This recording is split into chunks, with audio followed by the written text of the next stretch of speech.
بسم الله بديت وعلى نبي صليت اللهم صل وسلم على سيدنا محمد وعلى آله وصحبه أجمعين.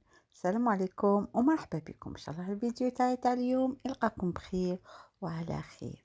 وصفتنا لليوم يا حضار كيما راكم تشوفوا محنشة الديول، نعطيكم جميع أسرارها باش تجيكم بنينة مقرمشة، كيفاه تحافظ على الشكل تاعها. نروحوا أول حاجة للعقدة ديالنا ولا الحشو. واش عندي 3 كيلات اللوز مرحي مليح، يعني كيما مقروط اللوز. ولا انا في الحقيقه شريت هذاك المرحي، خلطو يتحمس شويه، يعني ما ديروش كامل ماشي محمس، حمسوه شويه برك وباش تاني تنحولو هذاك ميديتي ولا الرطوبه اللي تكون فيه. ومن بعد زدت نص كيله تاع السكر، السكر العادي كريستاليزي اللي نشربو بيه قهوه. زدت هنايا شويه لافاني، من غير صغيره تاع الزبده. راكو تشوفوا يعني انا الكيله تاعي صغيره، على هذيك درت مغرفه صغيره برك باش يعني الحشو يقعد طري. اللي يحب يدير القرفه كيما زمان يدير القرفه، انا ما نحبش القرفه في هذا الحشو، يعني كل واحد وكيفاش. هنا درت زوج مغارف ما زهر وعجنتهم حتى دخلت كل شي مع بعض. رحت للديول تاعي، يعني كنت ديمونديت الديول وما جابتهم ليش المرا، معليش ظروف تاعها. جبت العائلة، درت ديول مشريين من برا، يعني أحسن نوعية هي العائلة. وكنت جبت خطرة وريت لكم توب من سوقة جدتي هايلين تاني، يعني خير من العائلة جاوني، بصح ما زدتش لقيتهم. شوفوا هنايا ما تخافوهاش، انا نوري لكم تخرج لكم لاصقة كاع مع بعضها، بصح تبدا تحلي فيها تتحل بكل سهولة. باش ما نطولش عليكم، يعني ما وريت لكمش كامل المراحل. هنا اللوز تاعي وزنته كرات، الوزن تاعهم 18 غرام، يعني بين 18 وحتى 20، باش ما يجيكمش تاني خشين بزاف، يعني باش تجيكم الحبيبات تاعكم صغيورين. اذا حبيتوا تكبروهم تقدروا ديروا. اكو شفتوا طويت الجهه الفوقانيه باش حطيت الحشو. الحشو لازم كي نحطو يعني كي نغطيه ما يخرجش الجهه الفوقانيه، ما تخرجش على الجهه الاخرى. اكو شفتوا يعني نهدر والصوره راهي تمشي وحدها. هنا على بالي ما بان لكمش مليح، عاودتو وقيلا دو فوا ولا تخوا فوا وانا نعاود نصور على جال انه ما يبانش. الله غالب ما كاش اللي يشوف لي اسكو راهي يبان بيان ولا ماهوش يبان، يعني حتى نروح للمونتاج نلقاه ماشي باين.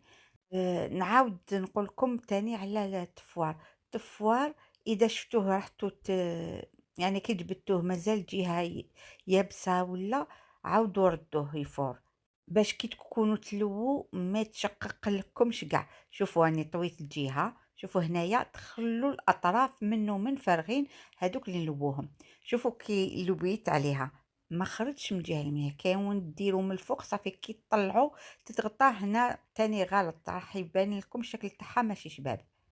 هنا قلت لكم عاودت يعني حبيبات واحد اخرين نهار واحد اخر باش وريت لكم هذا الفيديو 3 خطرات وهو يروح لي الفيديو. نعاودو شوفوا هنايا، هنا زيرو وتخرجوا الهواء باش يجوكم متماسكين وكيتلووهم ما يقعدش هذاك الفراغ. شوفوا كيفاش راني نلوي هكذا، ومن بعد شوفوا يعني هذيك اللي قلت لكم خلوا فراغ من ومن. شوفوا كيفاش نبدا نلوي، اني نلوي ونزير هذاك الفراغ عفوا يكون حوالي واحد سنتيمتر حتى واحد ونص. شوفوا كيفاش اني نلوي ونزير. بعد كي نوصل ندير هذا الخليط اللي هو فرينه وما نقعد نخلط فيهم حتى نلقاه يعني خليط سائل كيما البغرير فوالا. ومن بعد نحبطها من التحت، ما نخليهاش في الجنب، ما نشدها بكوردون ما والو، كي نحطها نلصقها مع خوتها ونغطيهم باش يشدوا روحهم. كي نكمل حبيبات تاوعي ما بتغسلي معنا تروحي تقليهم، يعني تلقايهم شدوا روحهم، تخافيهمش في القليان يتحلوا بلا ما ديري كوردون ما ديري والو. في هذه المرحله اللي حب يكونجليهم ومن بعد يجبدهم مباشره للزيت، يعني ما تخلوهم يا ربي واحد 2 دقايق ولا 3 وتقليوهم، ما تخليهمش يديكونجلاو بزاف. كي تقليوهم النار تكون هادي كي يكونوا كونجلي، النار تكون ناقصة، يعني زيت سخونة تنقّصوا يعني تنقّصوا تحت المتوسط. وهنا شوفوا كيفاش راني نزيّر ونلوّي، نزيّر ونلوّي، يكون فاير مليح يعني ما تخلّوش حتى يولي عجينة بصح يفور حوالي واحد ل20 ثانية. وأنتم تقلبوا فيها. وحاجة واحدة أخرى، يعني ما تقعدوش تخدموا 2 3 ويعني تفوروهم بعد تخدموا، لا راح ييبسوا لكم، تخدموا وحدة. هاني كملت نحطها ونروح نزيد نفور واحدة أخرى، يعني تحبسوا غير إذا كان واحد معاكم، يعني كي تبداي ديريه في هذه المرحلة كي تلوي فيها هو راهو يفور لك فيها. هذا ما كان. وقلت لكم ما تخافوش الشكل يقعد هو. شوفوا ندير لها هذيك الخلطة ونديرو من التحت ما نديروش في الجنب. شوفوا نعبز عليها دوكا، تعبزي هكذا بيدك باش تضغطي عليها يشد مليح. وكما قلت لكم تخلوها مع اختها، يعني تلصقوها مع اختها وتغطيوها حتى تكملوا كامل الكمية. ونروحوا للقليان تاعها. القليان تاعها يكون يعني بزيت ما نقولكمش غزير بزاف، بصح يغطي نص الحبات تاعكم تاع المحنشة.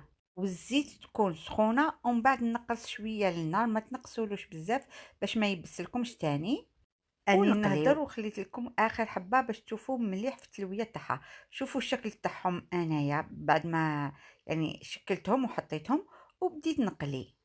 وكي تحطوهم بيان سور تحطوا على الجهة اللي درنا الغلقة فيها، يعني هذيك الغلقة تكون من التحت تحطوا التحتاني من التحت والفوقاني من الفوق، يعني عادي تحطوا الحبيبات تاعكم تشوفوهم تم تحمروا بصح هما ما تحمروش مليح. خلوهم شوفوا ومن بعد نقلب هايليك تلقاو شوية هكذا كيون ما حماروش مليح ومن بعد نعاود نردهم معليش ما كاش مشكل. وراني موجدة كتشوفوا في سويتو نحيهم غير شوية هكذا ونعسلهم هما هكذاك سخونين، نخليهم شوية يتشربوا لحسن ما نسخنها ما ندير لها والو، يعني ني ما ظهرني والو. ومن بعد التزيين زينوها كيما حبيتو، انا درت لها شوية بيستاش على الجوانب وفي الوسط درت ورد الشاش هذا.